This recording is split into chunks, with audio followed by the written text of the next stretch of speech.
Assalamualaikum warahmatullahi wabarakatuh. Selamat sore, salam sejahtera bagi kita sekalian. Shalom, Om Swastiastu, Namo Buddhaya, salam kebajikan, salam presisi.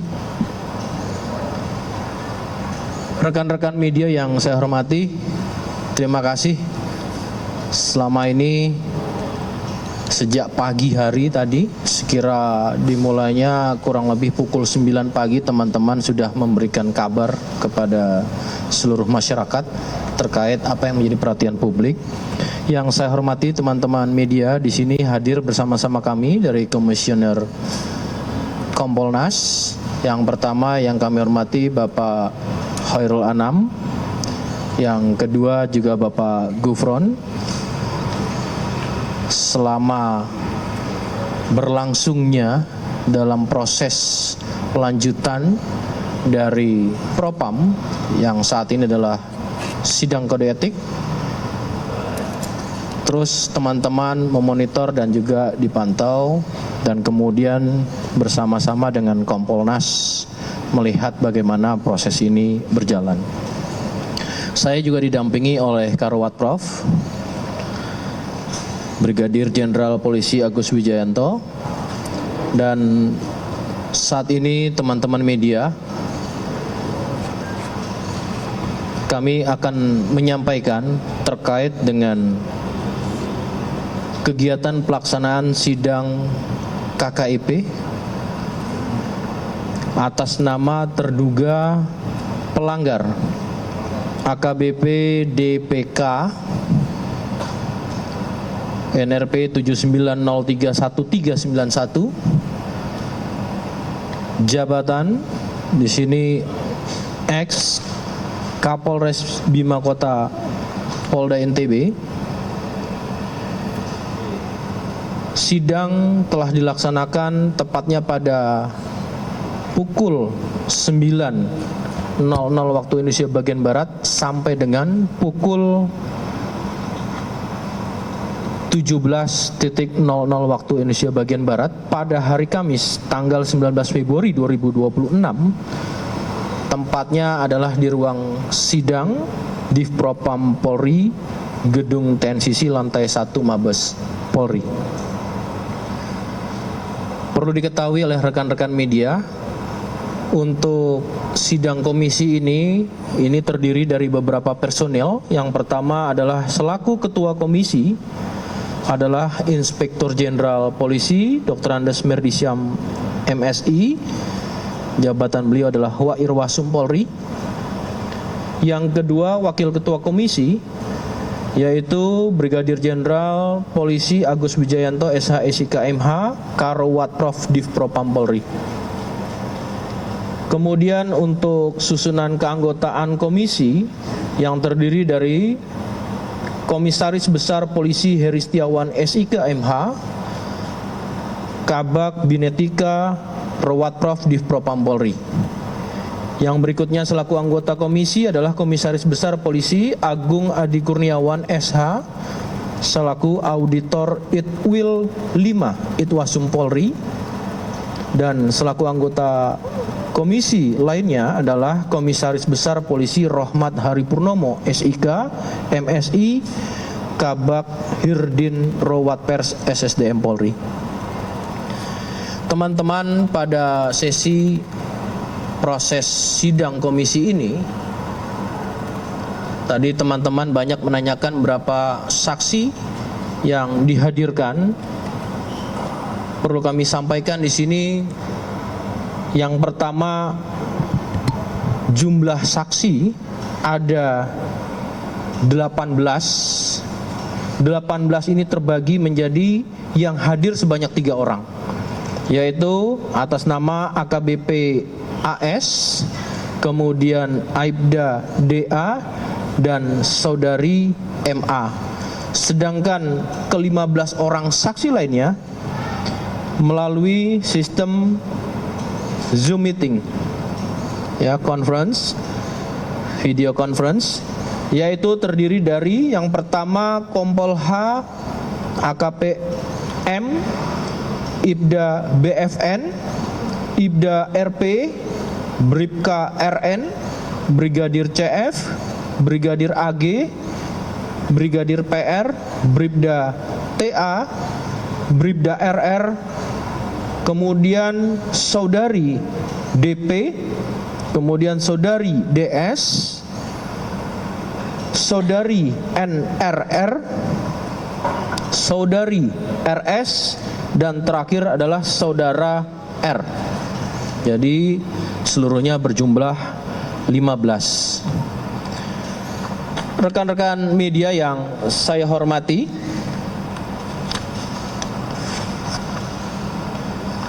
perlu kami sampaikan pada proses hasil pemeriksaan sidang komisi telah didapat suatu wujud perbuatan di mana terduga pelanggar telah meminta dan menerima uang melalui Kasat Res Narkoba Polres Bima Kota atas nama AKP M, atau yang kemarin disebutkan adalah inisial AKP ML, ya, yang bersumber dari pelaku bandar narkotika di wilayah Bima Kota. Saya ulangi, dari bandar narkotika di wilayah Bima Kota melakukan penyalahgunaan narkotika dan melakukan kegiatan penyimpangan dalam kegiatan sosial asusila. Teman-teman media, maka dengan wujud perbuatan tersebut terhadap AKBP DKP, maka pasal yang diterapkan dan tentunya adalah pasal yang dilanggar oleh terduga pelanggar adalah pertama, pada pasal 13 ayat 1 PP nomor 1 tahun 2003 tentang pemberhentian anggota Polri Jonto pasal 5 ayat 1 huruf B Perpol nomor 7 tahun 2002 tentang kode etik profesi dan Komisi Kode Etik Polri yang berbunyi, anggota Kepolisian Negara Republik Indonesia dapat diberhentikan tidak dengan hormat dari Dinas Kepolisian Negara Republik Indonesia karena melanggar sumpah atau janji anggota Kepolisian Negara Republik Indonesia, sumpah atau janji jabatan, dan atau kode etik profesi Kepolisian Negara Republik Indonesia. Jonto, setiap pejabat Polri dalam etika kelembagaan wajib menjaga dan meningkatkan citra, soliditas, kredibilitas, reputasi, dan kehormatan Polri. Untuk pasal yang dilanggar lainnya oleh terduga pelanggar AKBP DKP, pada pasal 8 huruf C angka 1 Perpol nomor 7 tahun 2022 tentang kode etik profesi dan Komisi Kode Etik Polri yang berbunyi, setiap pejabat Polri dalam etika kepribadian wajib menaati dan menghormati norma hukum. Pasal 10 yang berikutnya, ya, pasal 10 ayat 1 huruf D Perpol nomor 7 tahun 2022 tentang kode etik profesi dan Komisi Kode Etik Polri yang berbunyi, setiap pejabat Polri dalam etika kelembagaan dilarang menyalahgunakan kewenangan dalam melaksanakan tugas kedinasan. Selanjutnya, pasal 10 ayat 1 huruf F Perpol nomor 7 tahun 2022, setiap pejabat Polri dalam etika kelembagaan dilarang melakukan pemufakatan pelanggaran KEPP atau disiplin atau tindak pidana. Pada pasal 13 huruf D Perpol nomor 7 tahun 2022 tentang kode etik profesi dan Komisi Kode Etik Polri berbunyi, setiap setiap pejabat Polri dalam etika kepribadian dilarang melakukan perilaku penyimpangan seksual atau disorientasi seksual. Pada pasal 13 huruf E Perpol nomor 7 tahun 2022, setiap pejabat Polri dalam etika kepribadian dilarang melakukan penyalahgunaan narkotika, psikotropika, dan obat terlarang, meliputi menyimpan, menggunakan, mengedarkan, dan atau memproduksi narkotika, psikotropika, dan obat terlarang. Dan untuk yang terakhir, pada pasal 13 huruf F Perpol nomor 7 tahun 2022, setiap pejabat Polri dalam etika kepribadian dilarang melakukan perzinahan dan atau perselingkuhan. dengan wujud perbuatan dan pada pasal-pasal yang dilanggar oleh terduga pelanggar, pada putusan sidang KKIP, yang pertama sanksi etika, yaitu perilaku pelanggar dinyatakan sebagai perbuatan tercela. Yang kedua, pada putusan sidang KKIP, sanksi administratif berupa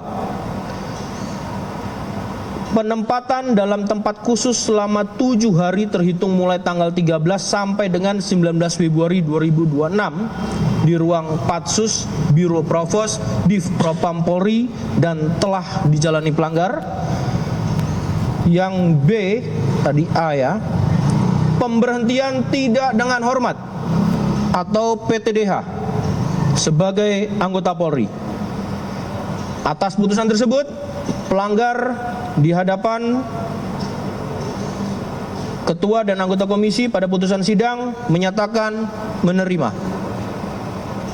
Rekan-rekan, itu sebagai proses dalam persidangan hingga pada putusannya, dan perlu kami sampaikan kepada seluruh teman-teman media bahwasannya atas instruksi Kapolri kepada Kadif Propam Polri, kami perlu menyampaikan ini merupakan suatu komitmen, suatu konsisten terhadap setiap tindakan yang tercela, dan tentu dalam hal ini kami juga menyampaikan dengan masih maraknya kasus narkoba yang dilakukan oleh beberapa oknum anggota yang berdampak pada tidak optimalnya penanganan dan pemberantasan narkoba sebagai program Asta Cita Presiden Republik Indonesia. Maka berdasarkan perintah Kapolri, Divpropam Polri dan jajaran akan melaksanakan kegiatan pemeriksaan urin.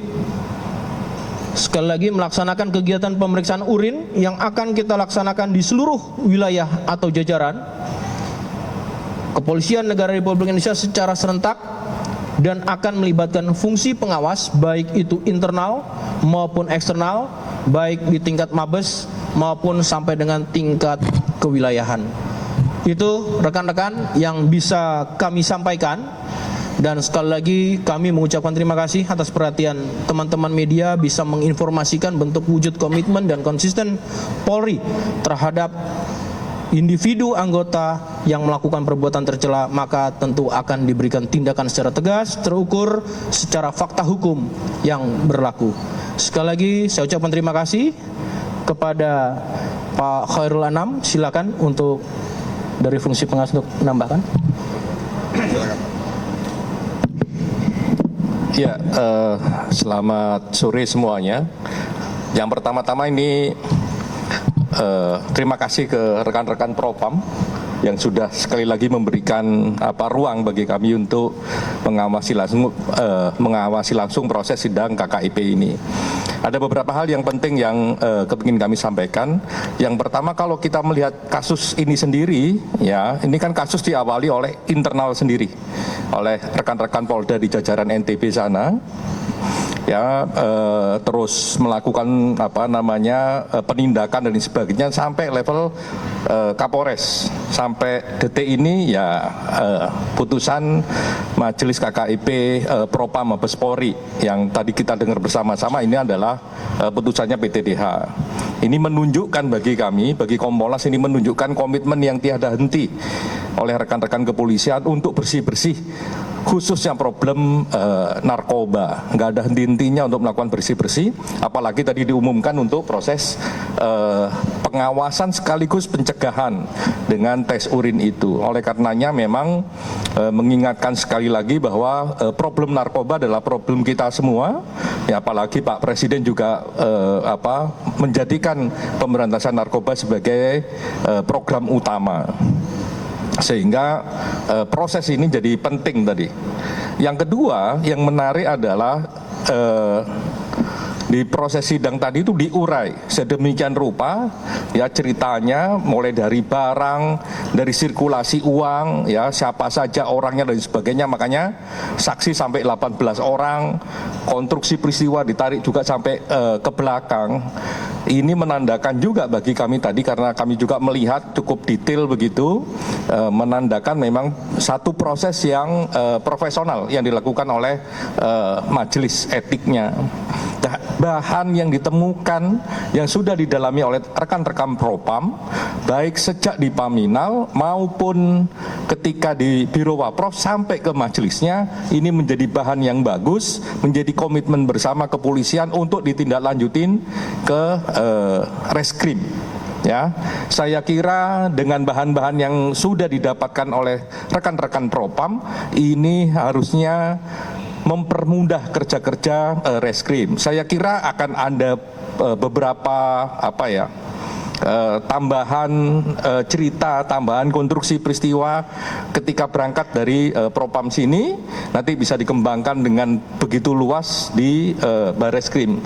Kami dari Kompolnas juga berharap ya rekan-rekan Bareskrim bisa menggunakan bahan yang ada di Propam tadi, mulai dari Paminal sampai putusan majelis etik ini sebagai salah satu bahan utama untuk menjejaki kasus ini, sehingga kasus ini menjadi kasus yang memiliki efek jera yang serius bagi siapapun, ya tidak hanya bagi anggota kepolisian tapi juga masyarakat.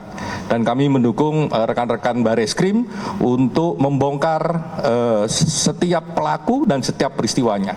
Mungkin itu, terima kasih Pak Kuprot.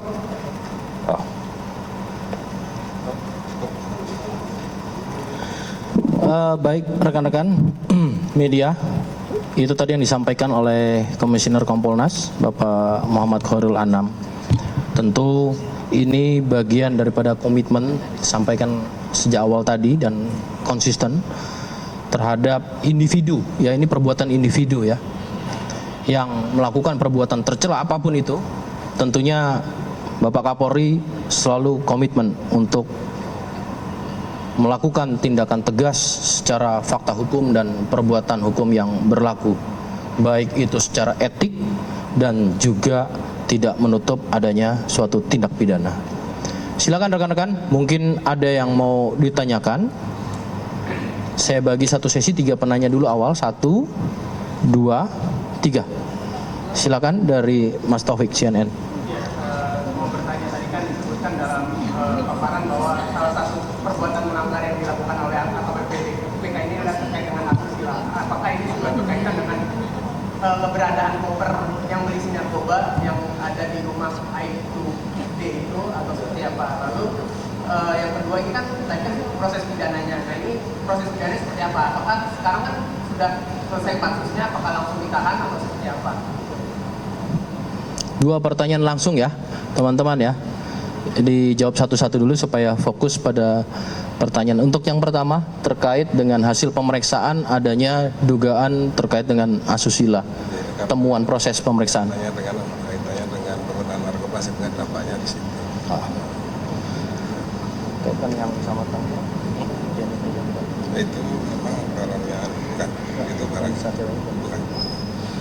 Dari hasil proses pemeriksaan yang didapat pada sidang komisi, ada satu perbuatan tapi tidak terkait dengan yang tadi dipertanyakan oleh saudara Taufik CNN, tetapi itu adalah salah satu perbuatan yang terungkap pada proses pemeriksaan sidang.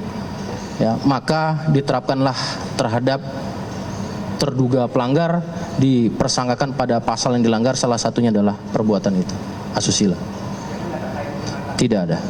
Yang kedua, terkait hal itu nanti pada konteks saat ini kita baru menyelesaikan ini, tentu selaras sebelumnya dari Bareskrim Polri dengan Polda NTB, Direktorat Reserse Narkobanya sudah melakukan langkah-langkah bersamaan ya, selaras.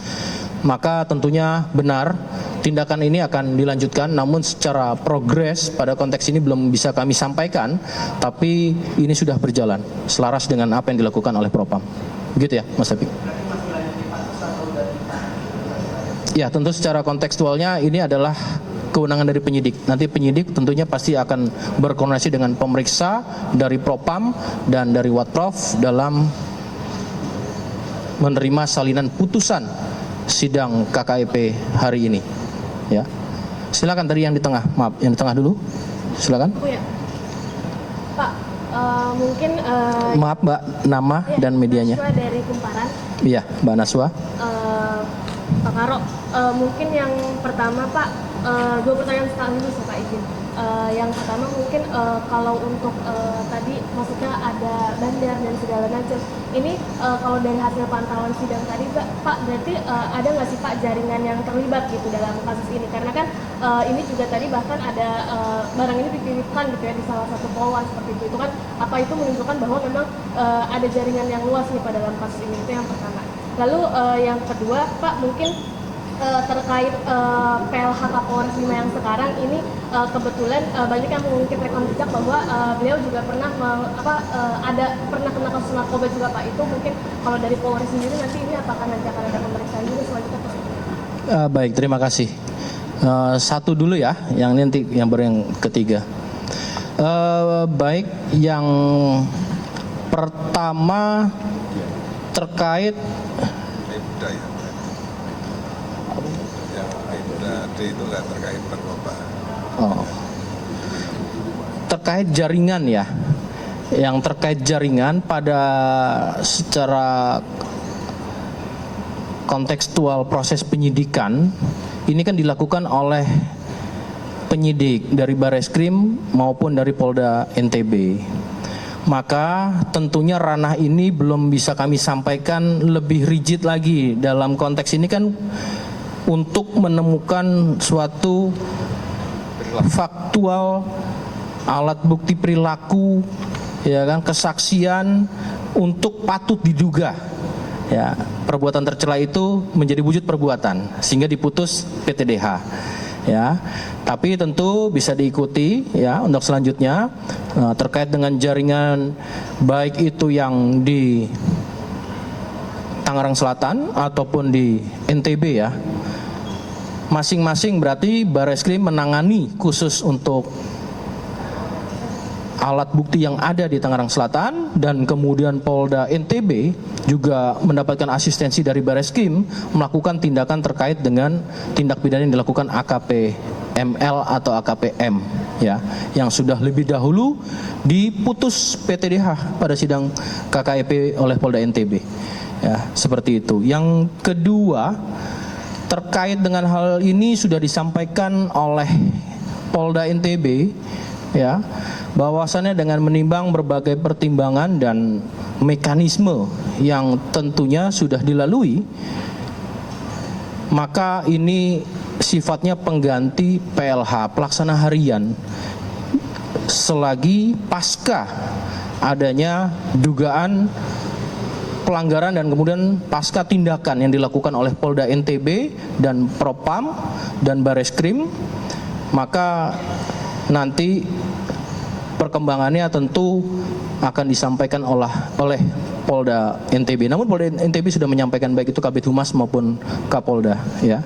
Kemudian terakhir terkait dengan komitmen, kita tahu bersama bahwasannya tadi disampaikan arahan Bapak Kapolri kepada Divpropam Polri ya untuk melakukan tindakan-tindakan pencegahan awal, deteksi segera ya. Tentu ini juga selaras dengan program Astacita Bapak Presiden Republik Indonesia. Kita tahu ini merupakan kejahatan extraordinary ya. Maka tentunya kita juga bersama-sama menjadi bagian untuk memberi perhatian pada khususnya tindak pidana ini. Maka komitmen dari Polda NTB, komitmen dari Divpropam, komitmen dari Bareskrim, termasuk komitmen Kapolri untuk melakukan tindakan-tindakan yang bersifat tegas sampai dengan saat ini. Itu rekan-rekan. Tadi satu lagi masih ada yang mau tanya. Silakan. Ini Pak Karo Rahmat dari Orang Petani. Ingin mengkonfirmasi apakah dalam sidang tersebut memang betul kalau ex Kapolres Bima ini, Didik ini sudah mengkonsumsi narkoba semenjak tahun 2019. Itu tepatnya pada saat dia menjabat sebagai Wakasat Narkoba Polres Jakarta Utara. Masih berkaitan dengan itu juga, dari rentang waktu 2019 sampai sekarang, kenapa baru bisa terungkap sekarang? Apakah pengawasannya pada saat itu memang tidak terlihat atau memang adanya dugaan kong kali kong dengan pihak-pihak tertentu agar narkoba tidak terdeteksi? Itu satu. Lalu kedua, tadi disinggung mengenai akan melakukan tes urin serentak. Itu tepatnya kapan? Lalu mengenai tes urin ini teknisnya dengan diumumkan sekarang ini, apakah nantinya tidak dikhawatirkan adanya anggota-anggota Polri yang lain yang memang diduga positif malah mengakali ya pada akhirnya dengan pengumuman ini, gitu Pak? Baik, terima kasih Mas Rahmat. Nanti mungkin ditambah oleh Kompolnas sebagai pengawas. Sebagai institusi penegak hukum, ya, sebelumnya telah disampaikan oleh Bapak Kadif Humas, di mana mengemban amanat untuk memberantas kejahatan narkotika.